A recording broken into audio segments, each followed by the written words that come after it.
하나님의 말씀은 데살로니가 후서 3장 13절에서 15절입니다.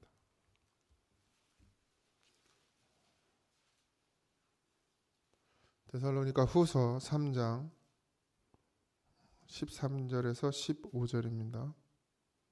다 찾으셨죠? 합독합니다. 형제들아, 너희는 선을 행하다가 낙심하지 말라. 누가 이 편에 한 우리 말을 순종하지 아니하거든 그 사람을 지목하여 사귀지 말고 그로 하여금 부끄럽게 하라. 그러나 원수같이 생각하지 말고 형제같이 권면하라. 아멘. 바울은 선을 행하면서 낙심하지 말라 이렇게 권면하고 있어요. 신앙생활이라는 것이 우리의 생각과 우리의 뜻대로 이 길이 걸어가지지 않죠.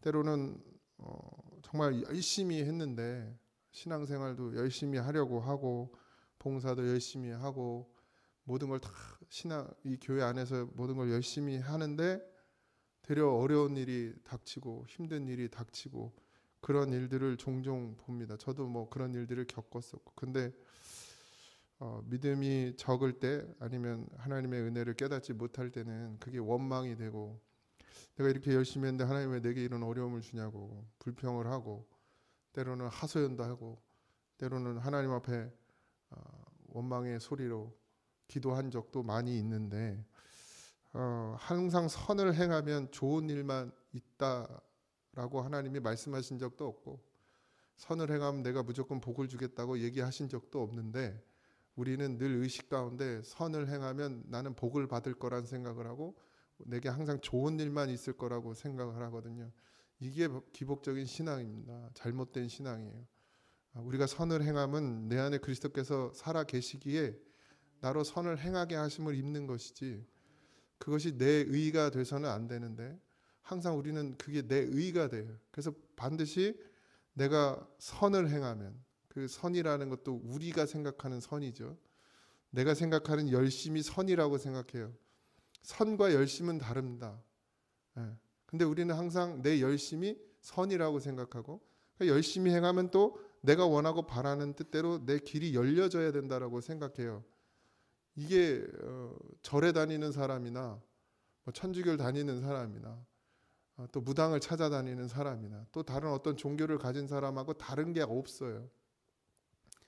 그런 생각을 갖는다는 자체가, 우리가 뭘 하면 하나님 내게 반드시 복을 줘야 된다, 이건 수학 공식이 아닙니다. 주실 수도 있고 안 주실 수도 있어요. 근데 우리는 항상 줘야 된다고 생각하고 그런 의식 가운데 있으니까 안 주면 원망하고, 안 주는 걸 따라 더 안 좋은 일이 생기면 이게 뭔가 싶은 그런 생각이 들 때가 있습니다. 물론 이제 신앙의 연륜에 따라서 깊이에 따라서 반응이 다 다르지만, 그래서 우리가 항상 예수님을 소개할 때도 잘 소개해야 돼요.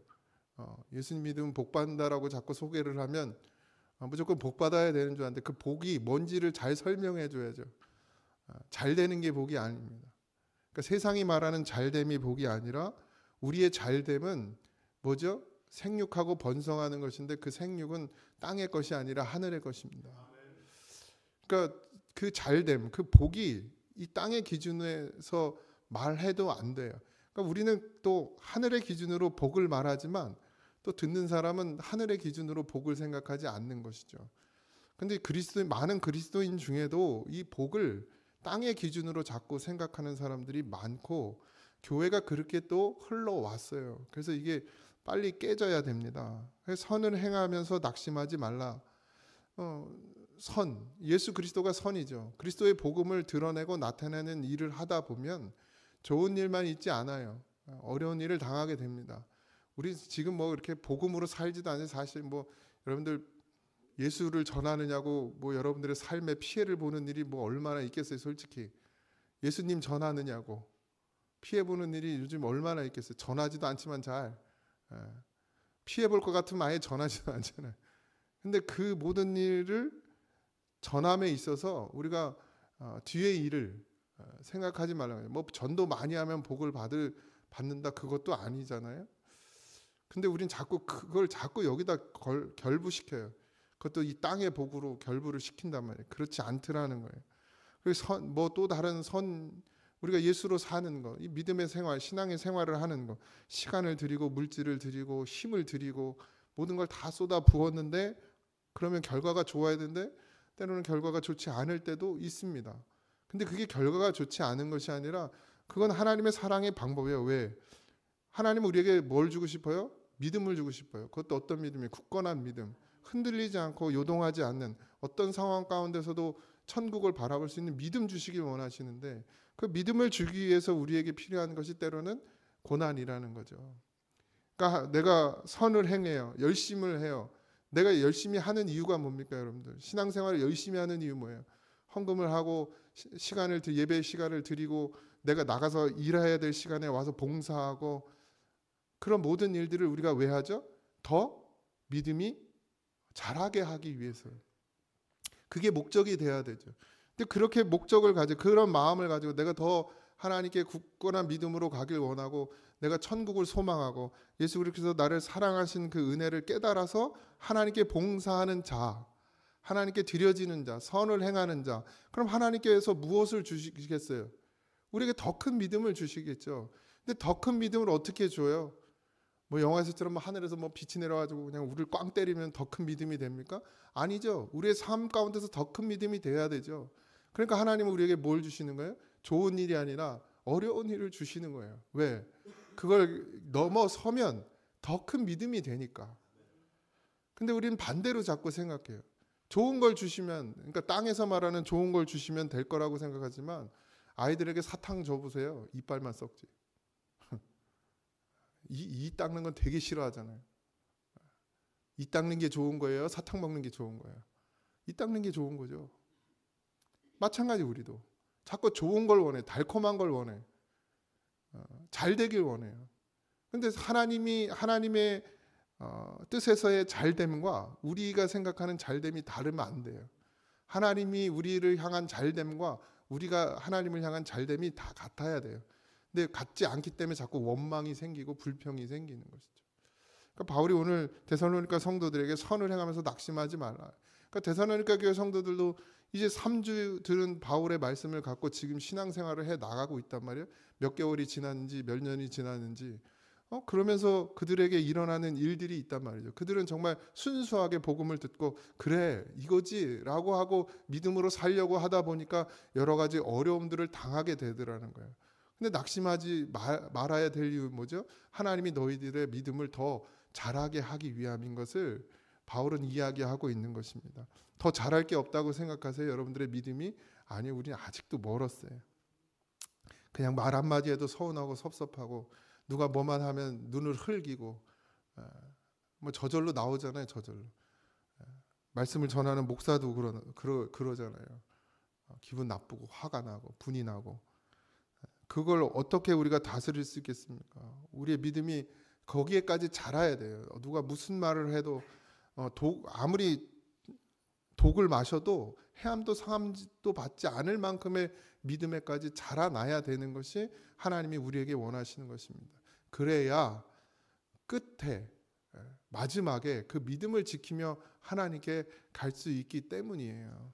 뭐 우리가 사는 날 동안에 그런 환란이 오지 않을 수도 있고, 뭐 성경에서 말하는 마지막 때의 환란이 우리에게 닥치지 않는다 할지라도 여러분 그냥 우리의 믿음 하나 지키는 것도 어려워요. 끝까지 믿음을 지키다가 내 삶을 마무리한다는 것도 어려운 일입니다. 그래서 하나님은 우리에게 늘 더 큰 믿음 주시기를 원하시고, 그 더 큰 믿음은 어디서부터 오느냐? 우리가 생각하지 않았던, 우리가 원하지 않았던 일들이 우리 앞에 닥치면서 시작되는 것임을 잊지 마시고, 그런 일이 일어나는 것은 내게 복이 된다라는 사실을 꼭 믿으시기 바랍니다. 근데 이걸 들을 수 있어야 되는데 연약한 심령들은 듣지 못해요. 그냥 이게 빨리 해결되길 원하고 해결될 줄 믿습니다. 이런 걸 원한단 말이에요. 그래서 기분 나빠하고, 진짜 참 말을 해주면 기분이 나빠. 왜? 고통 받으라고 그러니까. 이건 받아야 된다. 이게 감사할 일이라고. 아니 지금 당장 이게 미처 환장하겠는데 그게 당연한 일이고 이거 감사할 일이라고 그러니까 믿음이 연약한 자들은 못 듣죠. 그저 그냥 잘 될 거예요. 기도도 목사님이 그냥 모든 문제가 해결될 줄 믿습니다. 이렇게 기도해줘야 힘이 나는 거예요. 여러분들은 그런 걸로 힘나면 아직 멀었어요. 그런 걸로 힘이 나면 안 돼요. 하나님이 나를 더 큰 믿음 되게 하시려고, 날 굳건하게 하시려고 이 과정을 주셨구나. 이걸 견디고 이겨야 되는 거구나. 그래서 그걸 아멘할 수 있고 그걸 감사할 수 있는 믿음이 되어지시기를 주님의 이름으로 축복합니다. 어제도 말씀드렸지만 이 게으르고 무질서하게 행하는 자들이 교회 안에 있다. 이 편지의 명령에 순종하지 않으면, 그러니까 바울은 그들을 어떻게 하래요? 그들과 교제하지 말고 그들을 부끄럽게 하라고 말해요. 그들을 뭐 망신주란 얘기가 아닙니다. 바른 말. 그러니까 이게 바리새인처럼 바른 말을 하면 안 되고 예수님처럼 바른 말을 해야 돼요.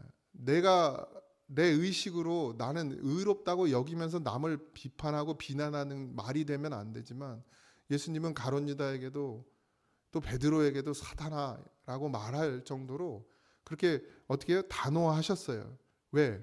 그가 무질서, 그러니까 하나님의 질서를 무너뜨리는 일을 하고 있기 때문이었습니다. 베드로가 하나님이 하시는 일을 자기가 막으려고 했기 때문에 베드로에게 사단아 너희들 물러가라 라고 말했어요.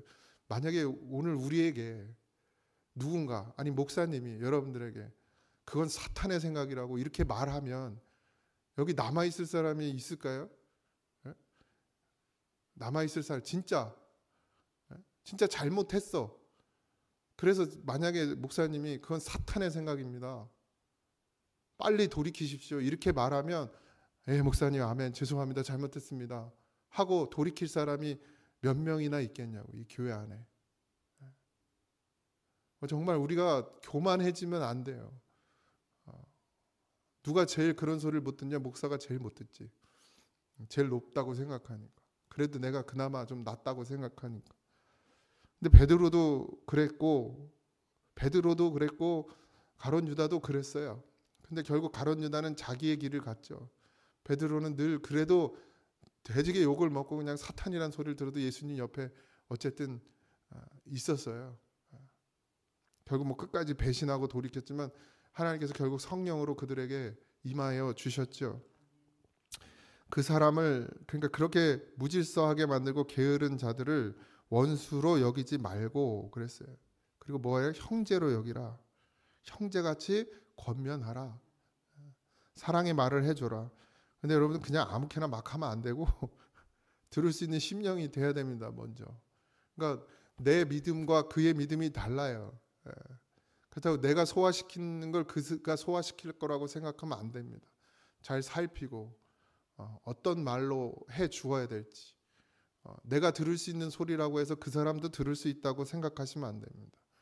우리가 다 주 안에서 한 형제인 것을 잊지 마시기 바랍니다.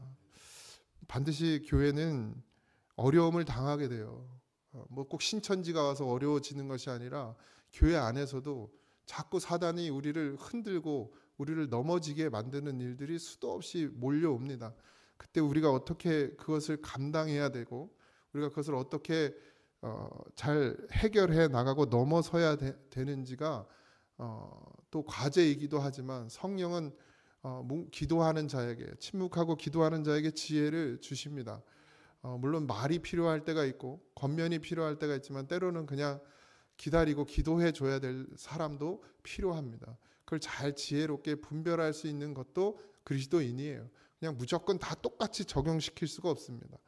이렇게 말았다고 해서 여러분들 가서 막 그냥 냉랭하게 그냥 획 돌아서라는 얘기가 아니고, 교제하지 말라고 그랬더니 그냥 쳐다도 안 보고 막 그러란 얘기가 아니라 이 안에서 그를 위해서 기도하고 울고 애통해야 하고, 그래서 예수를 진짜 참 예수님을 만나서 변화되기를 늘 간구하고, 또한 그 모습이 또 내 모습이기도 함을 인정하고, 우리는 뭐 얼마나 더 나았습니까? 아니, 그렇지 않죠. 우리도 언제든지 그렇게 넘어져 있을 수 있고 언제든지 분별하지 못할 수 있습니다.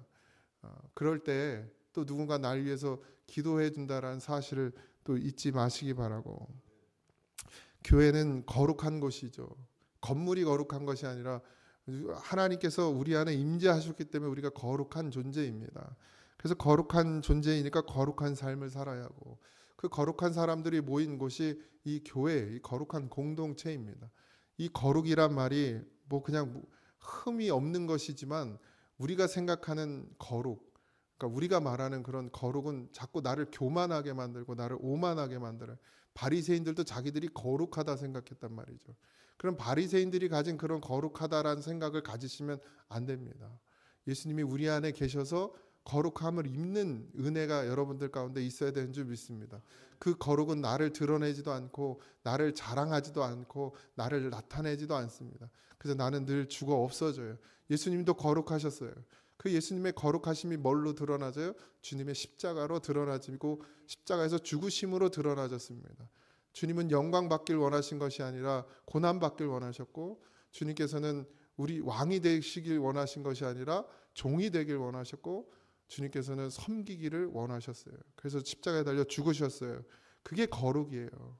우리에게 거룩은 내가 잘났다가 아니고 나는 그래도 너희들보다 깨끗하다가 아니라 우리 안에 거룩은 내가 주님과 함께 죽는 것이고, 이 교회 안에서 가장 낮은 자리에서 모든 일을 위해 기도할 수 있는 자리가 가장 거룩한 자리인 것을 오늘도 잊지 마시고 그런 한 날이 되기를 주님의 이름으로 축원드립니다. 기도하겠습니다. 하나님, 주님의 은혜와 사랑으로 살고 있음을 잊지 말게 하시고, 때로는 우리에게 원하지 않는 일들이 일어날 때가 있습니다. 잘 견디고 이기게 하시고, 하나님께서 내게 더 큰 믿음, 더 큰 사랑 허락하시려고 주신 일인 것을 믿고, 하나님 이 길을 인내하며 오래 참으며 견디며 감사하며 찬송하며 걸어가는 믿음이 되게 하여 주옵소서. 형제를 아버지 하나님 내 몸같이 사랑하라 말씀하신 그 하나님의 말씀에 우리가 순종하게 하시고, 아버지 거룩은 정말 죽기까지 낮아지는 것임을 오늘도 고백하오니 우리의 삶이 아버지 하나님 주의 말씀대로 이루어지게 하여 주시옵소서. 오늘 하루도 주님 우리와 동행하여 주실 것을 믿고 감사하며 예수님의 이름으로 기도하옵나이다. 아멘. 하늘에 계신 우리 아버지여, 이름이 거룩히 여김을 받으시오며 나라의 임하옵시며 뜻이 안에서 이루어진 것 같이 땅에서도 이루어지이다. 오늘날 우리에게 일용할 양식을 주옵시고, 우리가 우리에게 죄진 자를 사하여 준 것 같이 우리 죄를 사하여 주옵시고, 우리를 시험에 들게 하지 마옵시고 다만 악에서 구하옵소서. 대 나라와 권세와 영광이 아버지께 영원히 있사옵나이다. 아멘.